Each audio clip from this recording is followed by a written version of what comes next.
name and title, please? Sure. My name is Sergeant Jen Zak. The last name is spelled Z-A-K. I'm a sergeant with the Public Affairs Bureau at the Phoenix Police Department. So early this morning around 1 a.m., officers were called to the area of 40th Street and Indian School Road after they received a call from a passerby who saw a woman in the roadway holding a knife. When that passerby stopped to ask the woman if she needed help, she ran after him and swung the knife towards him. That man then left the area. Officers arrived on scene and they located the woman matching that description in the roadway still, and she was still holding the knife.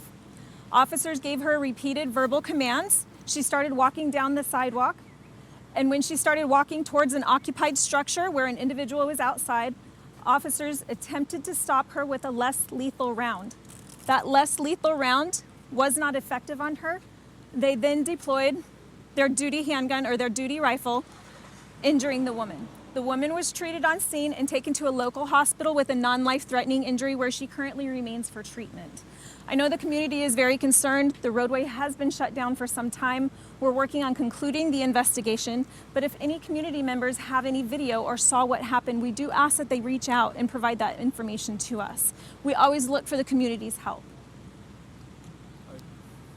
This is a very significant police presence that we offer to command vehicles, DPS as well. Correct. One question, what's DPS involved with? The second, this large presence, what was kind of the necessity of it? What were all these resources on? That's a great question. I didn't conclude with DPS is doing the officer-involved investigation as they normally do, so that's why DPS is out here.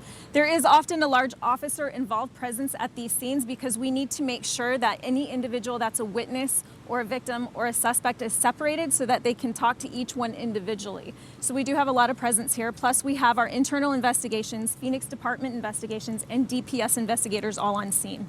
Sergeant Zak, so you guys got a call from a driver that a woman was standing in the roadway with a knife, and then she approached that vehicle, swung the knife at that driver, and then that's when officers came into play. You spoke about the less lethal force used against this woman. Can you speak to what exactly officers used to try to deter her before they shot her? Sure, we have a 40-millimeter less lethal tool. It's like a rubber bullet that is launched towards them. It is not designed to kill them, gratefully.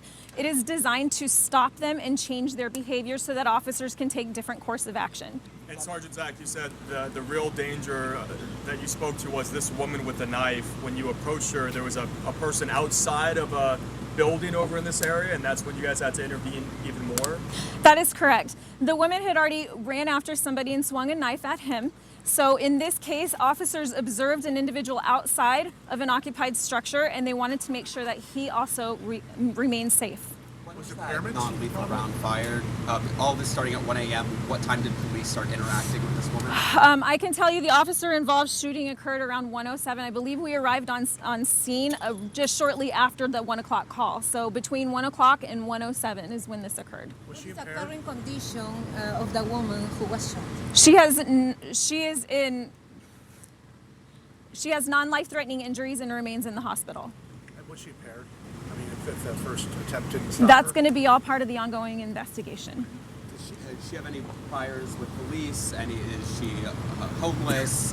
Any other details on kind of what led her to being limited? Sure, I'll let you know that she is an adult female. I don't quite have all of her history. That is all going to be included with the final investigation. And when we do have additional information, such as names or any other information, we will release that to you guys. How long is this going to be closed down and expect to drivers to...